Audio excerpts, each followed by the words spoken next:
बच्चों, आज हम लोग सौर मंडल के बारे में जानकारी लेंगे।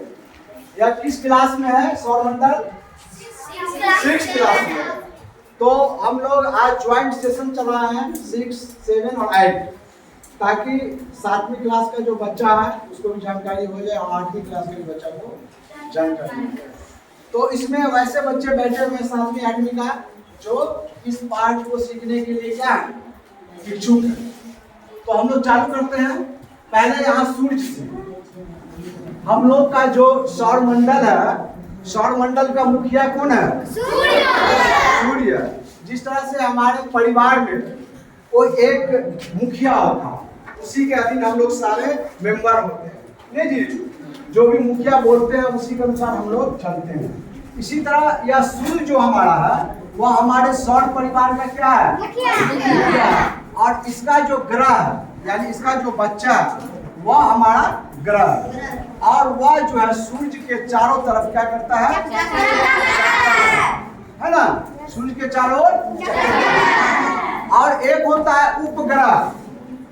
क्या एक होता है उपग्रह जो ग्रह का चक्कर लगाता है ना? तो हम लोग ग्रह और उपग्रह में अंतर को समझेंगे पहले कि ग्रह किसको कहते हैं। तो पहले ग्रह देखते हैं। यहाँ पर लिखा हुआ है ग्रह, जिसको हम लोग बोलते हैं प्लैनेट। इंग्लिश में क्या बोलते हैं उसको? प्लैनेट बोलते हैं। तो पहले हम इंडिविजुअली जान जाएंगे इसका इंग्लिश में नाम क्या है। कभी कभी क्या होता है कि परीक्षा में हिंदी में नाम नहीं पूछता है, हिंदी में भी अंग्रेजी में नाम रहेगा। जैसे हिंदी में भी मरकरी लिख देगा और इंग्लिश में भी मरकरी लिख देगा। इसीलिए सभी प्लैनेट का इंग्लिश में नाम जानना जरूरी है। तो मैंने यहाँ पर लिख रखा है पहले से। बुध को हम लोग क्या बोलते हैं? मरकरी। शुक्र को क्या बोलते हैं? पृथ्वी को। मंगल को। बृहस्पति को। शनि को सैटर्न। और अरुण को, वरुण को। ये सूर्य के दूरी के अनुसार सिस्टमैटिक ढंग से सजा दिया गया। ये हमारा जो सूर्य है, सौर परिवार का जो मुखिया है, उसी के दूरी के अनुसार ये लिखा गया है। यहाँ पहले है बुध, शुक्र, पृथ्वी, मंगल, बृहस्पति, शनि, अरुण और तो ये हम सूर्य के बारे में थोड़ा सा बता देते हैं। ये सूर्य में इतनी जो रोशनी है, इतनी जो गर्मी है, वो कहाँ से आता है? तो ये सूर्य जो बना है हाइड्रोजन से। क्या से बना है? हाइड्रोजन और प्लस हीलियम से। तो हाइड्रोजन का जो दो नाभिक होता है, हाइड्रोजन का जो दो नाभिक होता है, उसका संलयन होता है। क्या होता है? और उससे बहुत सारी ऊर्जा विमुक्त होती है और वह हीलियम के रूप में होता है। ठीक है ना? हाइड्रोजन के दो क्या होता है? दो नाभिक का संलयन करके बहुत सारा ऊर्जा विमुक्त होता है, जिसके हम क्या कहते हैं? हीलियम। और इसी के रूप में यह हमको काफी गर्मी देती है। इसका जो कोर का टेम्परेचर होता है वह कितना होता है? 15,000 सेल्सियस। ठीक है ना? और इसी से हमारा जितना भी ग्रह है वह क्या होता है? प्रकाशित होता है। सूर्य के रोशनी से ये सारे ग्रह क्या होते हैं? प्रकाशित होते हैं। तो इस ग्रह में क्या है? रोशनी नहीं है जी? हमारी पृथ्वी में रोशनी है? बुध में है, इसी ग्रह में नहीं है। वह हमारे सूर्य से। सूर्य एक क्या है? तारा। और ये सारे मिलकर क्या होता है? एक सौर मंडल का निर्माण हुआ। एक सौर मंडल का निर्माण। सूर्य और इसके सारे ग्रह मिलकर क्या हुआ? और हमारे गैलेक्सी में बहुत सारे सौर मंडल हैं और बहुत सारे सौर मंडल मिलकर क्या बना? एक गैलेक्सी का निर्माण हुआ। हम लोग किस गैलेक्सी में हैं? मंदाकिनी जी, मंदाकिनी में है ना? मिल्की वे जिसको हम लोग बोलते हैं, मिल्की वे बोलते हैं। और देखो ऐसे ऐसे सौर मंडल, लाखों करोड़ों सौर मंडल मिलकर एक गैलेक्सी का निर्माण हुआ। एक गैलेक्सी का निर्माण हुआ और अनेकों गैलेक्सी, यानी करोड़ों गैलेक्सी मिलकर एक ब्रह्मांड का निर्माण हुआ। बात समझ रहे हो? ये जो हम सौर मंडल देखते हैं कि करोड़ों सौर मंडल मिलकर एक गैलेक्सी बना। जैसे हम लोग किस गैलेक्सी में हैं? मंदाकिनी गैलेक्सी में हैं ना। और ये करोड़ों मंदाकिनी है ये आसमान में से, और करोड़ों मंदाकिनी बन के क्या हुआ? एक ब्रह्मांड हुआ। तो हमारा ब्रह्मांड कितना बड़ा है इससे अंदाजा हम लोग लगा सकते हैं। ठीक है ना, बहुत बड़ा है, असंख्य है, हम लोग सोच भी नहीं सकते, कल्पना भी नहीं करते कितना बड़ा। एक छोटा सा सौर मंडल के बारे में है, और उसी सौर मंडल में हमारा क्या है? पृथ्वी है, जिसपे हम लोग मतलब कितना हम लोग तिनका के बराबर, यदि हम ब्रह्मांड की बात करें तो हम लोग तिनका के बराबर स्थान में निवास कर रहे हैं। हमारी पृथ्वी जो है बहुत एक तिनका के समान है ना जी। अब हम लोग जानेंगे कि आखिर इस ग्रह को कहते हैं ग्रह हम लोग जान लेते पहले। देखिए, ग्रह जो होता है वह तारा का चक्कर लगता है। सूर्य क्या? तारा। सूर्य क्या? तारा का अपना प्रकाश होता है। तारा का जितने भी तारा है गैलेक्सी में, सबका अपना अपना प्रकाश होता है, लेकिन ग्रह का जो है प्रकाश नहीं होता। तो सबसे पहले ग्रह किसको कहेंगे?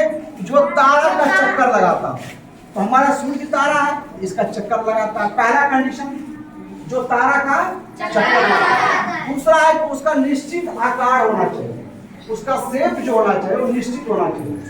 जैसे हमारा बुध है, शुक्र है, बृहस्पति है, कोई भी ग्रह है, उसका एक निश्चित आकार है। दूसरा कंडीशन है उसका द्रव्यमान भी होना चाहिए। द्रव्यमान मतलब उसका भार, उसमें जो एक निश्चित द्रव्यमान होना चाहिए, तो द्रव्यमान भी होना चाहिए।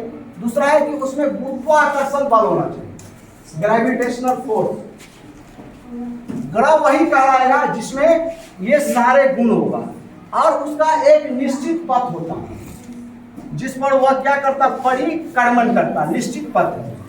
ये नहीं है कि अभी इस पथ पर घूम रहा है और थोड़ी देर के बाद यहाँ चला जाएगा, थोड़ी देर के बाद यहाँ चला जाएगा, सो नहीं है। उसका एक निश्चित क्या एक पथ है, उसी पथ पर क्या करेगा? ग्रह जो है परिक्रमण करेगा। ठीक है ना। तो ग्रह होने के लिए बच्चों क्या सब जरूरी है, ये यहाँ पर मैंने लिख दिया है पहले से ही। और वह तारों के प्रकाश से प्रकाशित होता है, अपना उसके प्रकाश है। तो हम ग्रह किसको बोलेंगे?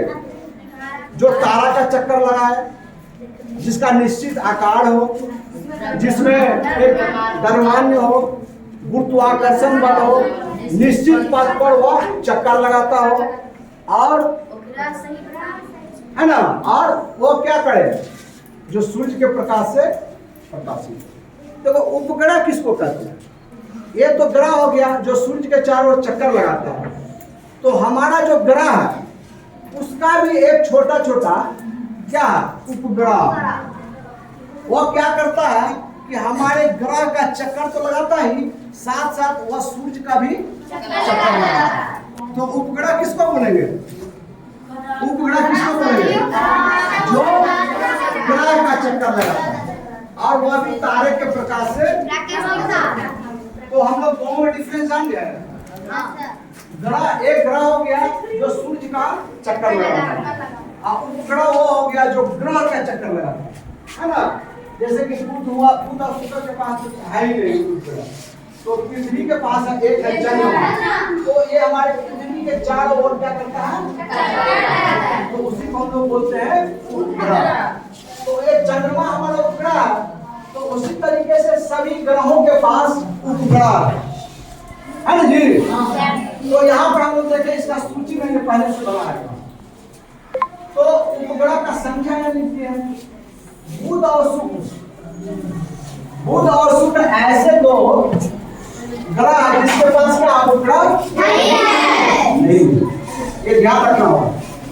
बुध और शुक्र के पास क्या, और पृथ्वी के पास कितने उपग्रह? उसका नाम है चंद्रमा। क्या नाम है? ये हमारी पृथ्वी का एक मान उपग्रह। पीछे एक लीबनिज पर्वत है जो हिमालय से भी बड़ा ऊंचा है। और यहाँ पर मंगल है, मंगल के पास कितने उपग्रह? इसमें है डिमोस और मोमोस।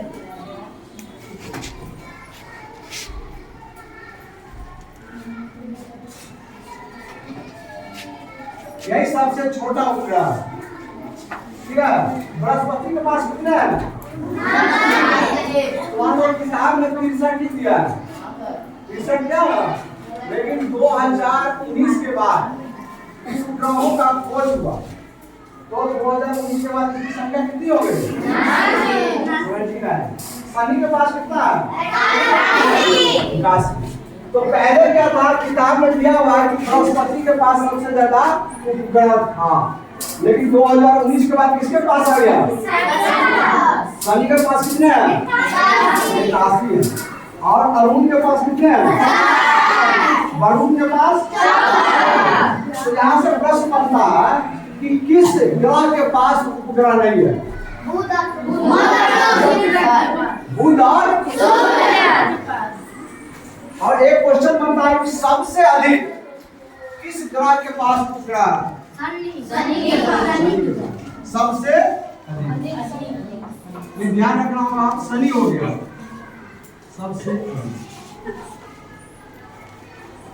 सबसे कम किसके पास है? अरे बुध और शुक्र के पास तो है ही नहीं, लेकिन जिसके पास है उसमें सबसे कम किसके पास है? किसके पास कितना है? सबसे कम। और यहाँ पर देखो, बृहस्पति के पास एक ज्ञानीमीड है, ज्ञानीमीड उपग्रह। तो उपग्रहों में सबसे बड़ा कौन है? ज्ञानीमीड, जो किसके पास है? बृहस्पति के पास, है ना। तो सबसे छोटा जो उपग्रह है किसके पास है? मंगल के पास, मंगल के पास फोबोस जी। और सबसे बड़ा उपग्रह किसके पास है? बृहस्पति के पास। उसका नाम क्या है? जुपिटर। तो ग्रह का नाम लगा, उपग्रह का क्या नाम है? ज्ञानीमीड, ज्ञानीमीड सबसे बड़ा। तो हम लोग इस उपग्रह के बारे में जान गए, कौन किसके पास है, सबसे कम किसके पास है और किसके पास नहीं है, इसके बारे में हम लोग जानेंगे। अब हम लोग जानेंगे कि घूर्णन गति और परिक्रमण गति के बारे में, है ना। देखो, घूर्णन गति किसको कहते हैं और परिक्रमण किसको कहते हैं? तो घूर्णन गति किसको? रोटेशनल क्या बोलते हैं? गति का क्या होता है? स्पीड। तो यहाँ पर देख लो, एक घूर्णन गति जो होता है, जो अपने अक्ष पर चारों तरफ घूमे, अपने अक्ष पर चारों तरफ घूमे, इस गति को क्या कहते हैं? जैसे इसको लो, जैसे ये हमारी पृथ्वी है, क्या पृथ्वी है, और ये ऐसे घूमती है, ऐसे घूम रही है जी। तो इस गति को हम लोग बोलेंगे घूर्णन गति। ये दोनों अक्ष हुआ, उत्तरी ध्रुव और दक्षिणी ध्रुव को मिलाने वाली एक काल्पनिक रेखा को हम लोग क्या बोलते हैं? अक्ष। और अक्ष मतलब एक कील हुआ, काल्पनिक कील। और इसी कील पर क्या होता है? पृथ्वी जो है घूमती है, ऐसे घूमती है, घूम रही है ना, इसी को हम लोग बोलते हैं घूर्णन गति। जब कोई ग्रह अपने अक्ष पर चारों तरफ घूमे, उसको क्या बोलेंगे? घूर्णन गति को ही हम लोग दैनिक गति भी कहते हैं। घूर्णन गति का दूसरा नाम क्या है? दैनिक गति।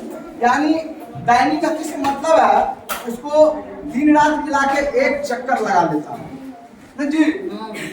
हमारी पृथ्वी का दैनिक गति कितना है? लगभग 24 घंटा। 24 घंटा है ना। 24 घंटा में क्या करता हुआ? एक चक्कर अपने अक्ष पे लगा देता है ना।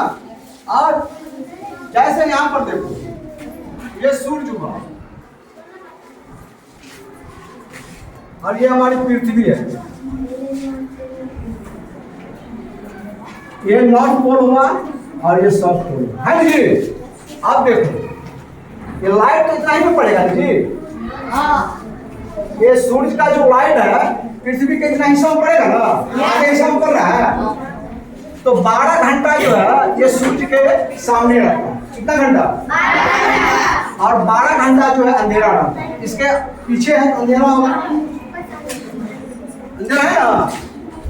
तो इसी तरह सब ग्रह के पास जिसका जितना घूर्णन गति होता है उसका आधे समय क्या होता है, सूर्य के सामने रहता है और आधे समय क्या होता है। तो हमारे पृथ्वी का देखो 23 घंटा मतलब 23 घंटा 9 मिनट लगभग, यानी 24 घंटा को मान लेते। तो 12 घंटा का दिन होता है, 12 घंटा का रात। तो दिन और रात किस गति के कारण होता है, याद रहेगा ना। दिन और रात किस गति के कारण होता है। अब हम लोग जानेंगे कि परिक्रमण गति और उसी को बोलते हैं परिभ्रमण गति। परिक्रमा समझते हो, जैसे हम लोग मंदिर में जाते हैं, मंदिर के चारों तरफ क्या करते हैं, परिक्रमा करते हैं। उसी तरीके से हमारा ग्रह जो है वह सूर्य का क्या करता है, परिक्रमा करता है। तो इसको हम लोग बोलते हैं वार्षिक गति। क्या बोलते हैं, एक वर्ष में वह एक चक्कर हमारी पृथ्वी लगाती है। उसको कितना टाइम लगता है सूर्य को घूमने में, 365 यानी एक वर्ष। तो हम लोग परिक्रमण गति को क्या बोलेंगे, वार्षिक गति। वार्षिक गति इसीलिए एक वर्ष समय लगता है, एक वर्ष।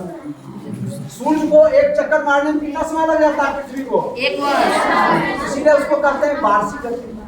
और अपने अक्ष पर एक ग्रह जो है घूम जाता है एक बार, उसमें लगता है 24 घंटे। तो उसको हम लोग बोलते हैं दैनिक गति जी। तो दैनिक गति के कारण क्या होता है, दिन रात होता है। और ये परिक्रमण गति के कारण क्या होता है, मौसम परिवर्तन। क्या होता है, मौसम परिवर्तन। क्योंकि अपने अक्ष पर झुका हुआ है पृथ्वी हमारे 23.5 डिग्री, और जब वो घूमता है तो कभी सूर्य के सामने में आ जाता है हमारी उत्तरी गोलार्ध, और कभी सूर्य के नीचे आ जाता है। तो क्या होगा, सूर्य के सामने जब आएगा तो दिन क्या होगा, ज्यादा लंबा होगा, सूर्य की रोशनी ज्यादा मिलेगी। और जैसे अपोजिट हो जाएगा तो क्या होगा, तो ठंडी का मौसम आ जाएगा, और ज्यादा गर्मी पड़ती है तो गर्मी का मौसम। तो इसी तरह से ऋतु परिवर्तन होते रहता है, ये घूमते रहता है ना। और उसके अक्षीय झुकाव के कारण क्या होता, कभी सूर्य के सामने होता और कभी दूर चला जाता, विपरीत दिशा में चला जाता। तो हम लोग से पूछेगा कि मौसम का परिवर्तन किस गति के कारण होता है, परिक्रमण गति या वार्षिक गति। और दिन रात किस गति के कारण होता है। अब इसको हम लोग जानेंगे कि सब ग्रह का जो है घूर्णन गति अलग अलग है। देखो बुध का कितना है, शुक्र का कितना है, ये हो गया पृथ्वी कितना मंगल, बृहस्पति का, शनि का, अरुण का और वरुण का। तो इसमें देखेंगे कि सबसे अधिक दिन किसका समय लगता है, 245 किसका है, शुक्र का। यानी घूर्णन गति सबसे अधिक किसका है,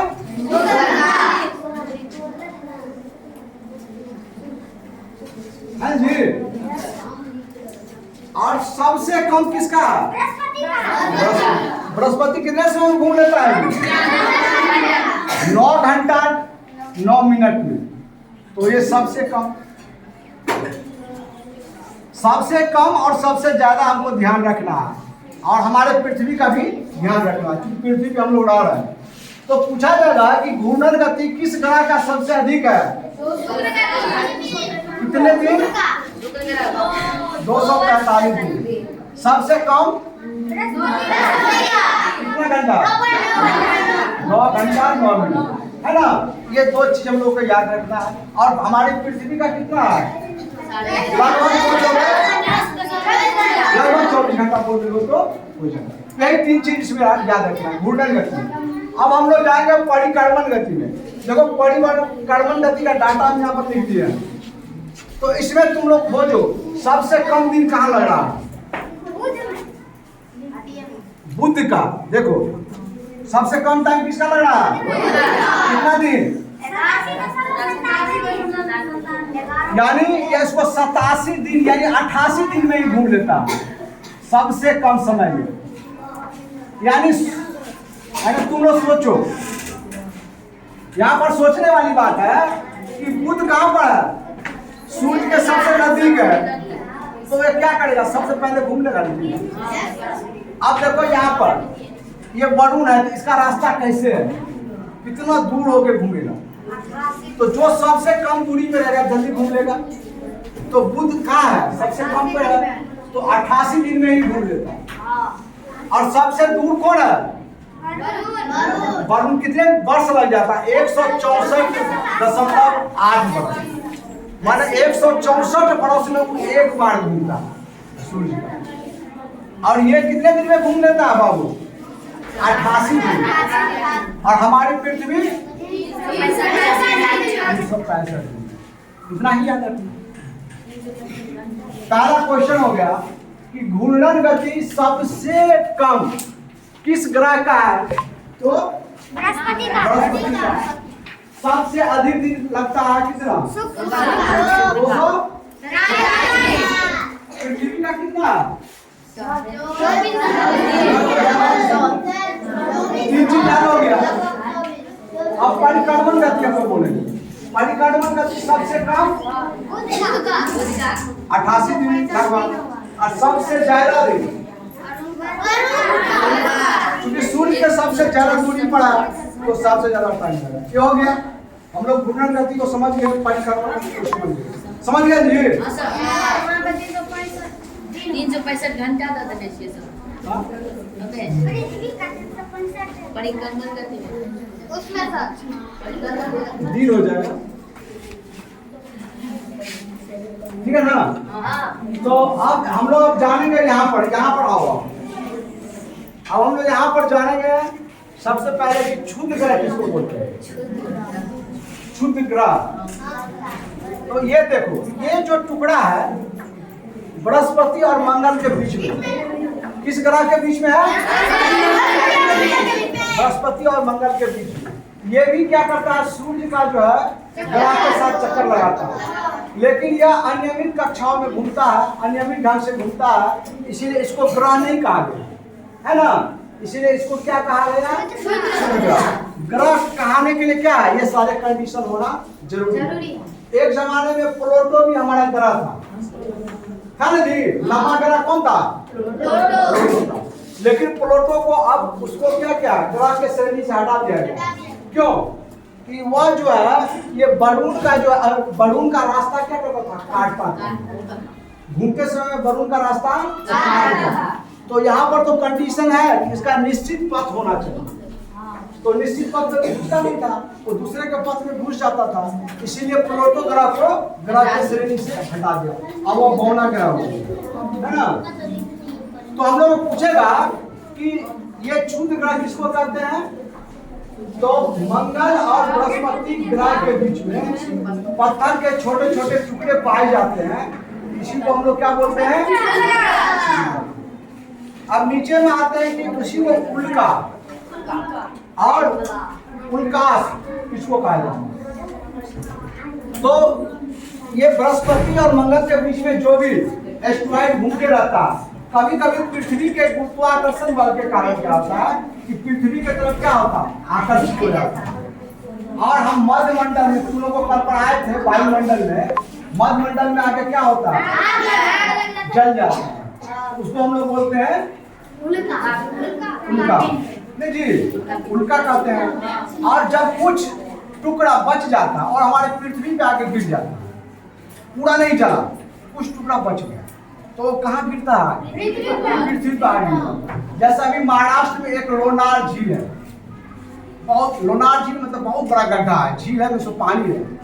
तो क्या हुआ? एक उल्का जो गिरा तो पूरा जला नहीं, वह पृथ्वी पे आके गिर गया, और पृथ्वी पे आ गया तो बहुत बड़ा गड्ढा हो गया, जो महाराष्ट्र में है लोनार झील। अभी भी हम लोग देख सकते हैं, वही उल्का के गिरने से हुआ।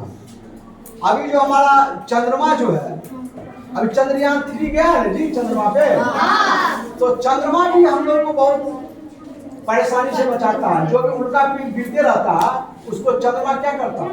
अपने तरफ खींच लेता है, और चंद्रमा में आके टकरा जाता है। यदि चंद्रमा नहीं रहता तो क्या होता? पृथ्वी पे आके टकराता है।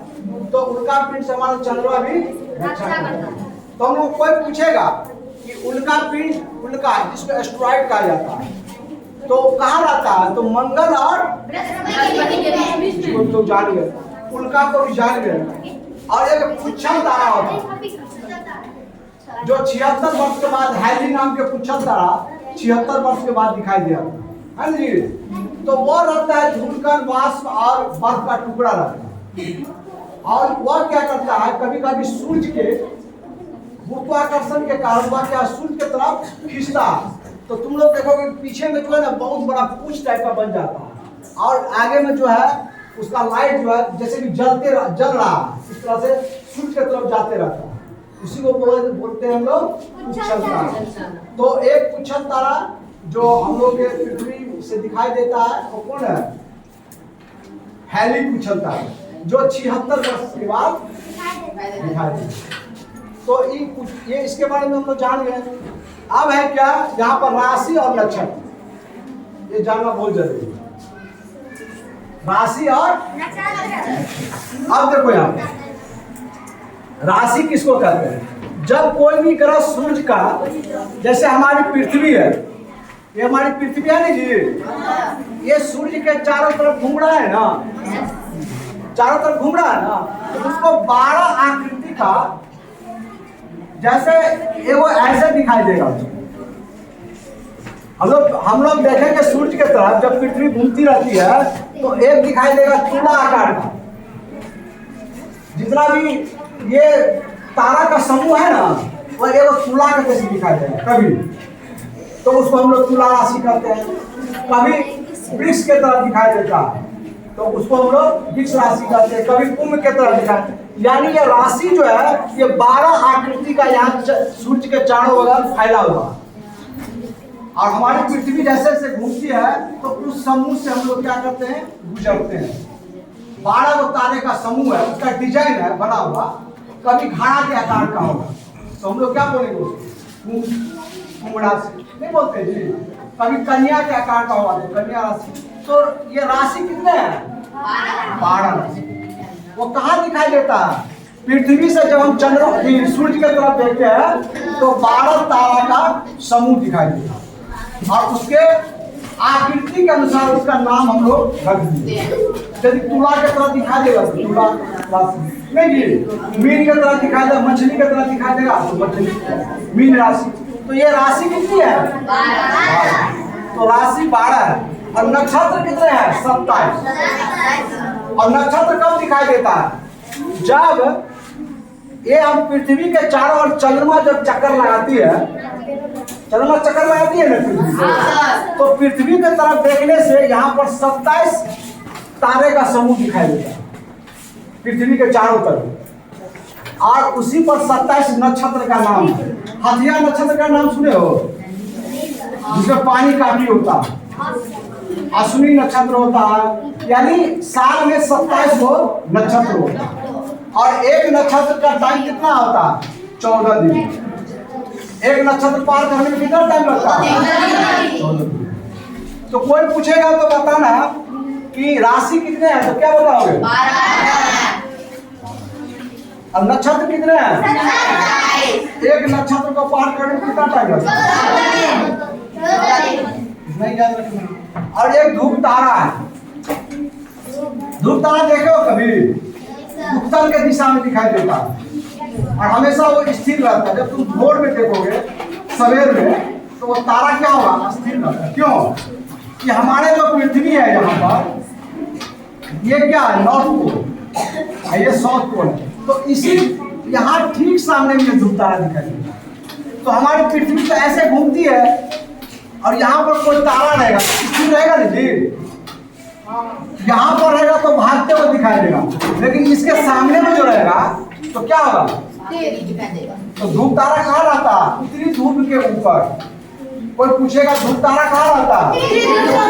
ठीक ऊपर रहता है। तो हम इक्वेटर पर से देखते हैं, यहाँ विश्वकीय रेखा पर से देखते हैं, तो ये हमारा तारा क्या होता है? इसी को हम लोग क्या बोलते हैं? ध्रुव तारा। एक होता है कि सप्त ऋषि, जैसे हम लोग छत पे जाएंगे रात को तो देखेंगे 7 तारे का एक समूह रहता है जिसको हम लोग गाँव घर में आम बोलचाल में सप्त भैया कहते हैं। क्या बोलते हैं? इसी को बोला जाता है सप्त ऋषि। ये ध्रुव तारा के जस्ट बगल में ही दिखाई देता है ना। 7 तारों का समूह उसको बोला जाता है सप्त ऋषि। उसमें कितना तारा होता है?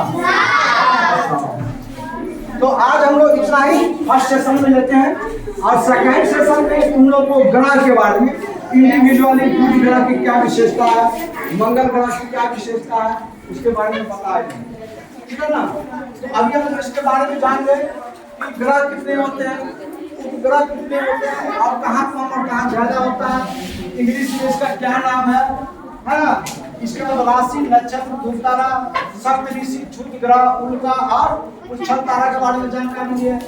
और दूसरी बात घूर्णन गति और परिक्रमण गति के बारे में हम लोग जान लेंगे। तो इतनी जानकारी हम लोग को हो गई है और हम लोग दूसरे सेशन में प्रत्येक ग्रह के बारे में जानकारी लेंगे क्या इस ग्रह की विशेषता है। तो अब पहला सेशन समाप्त कर देंगे। ठीक है।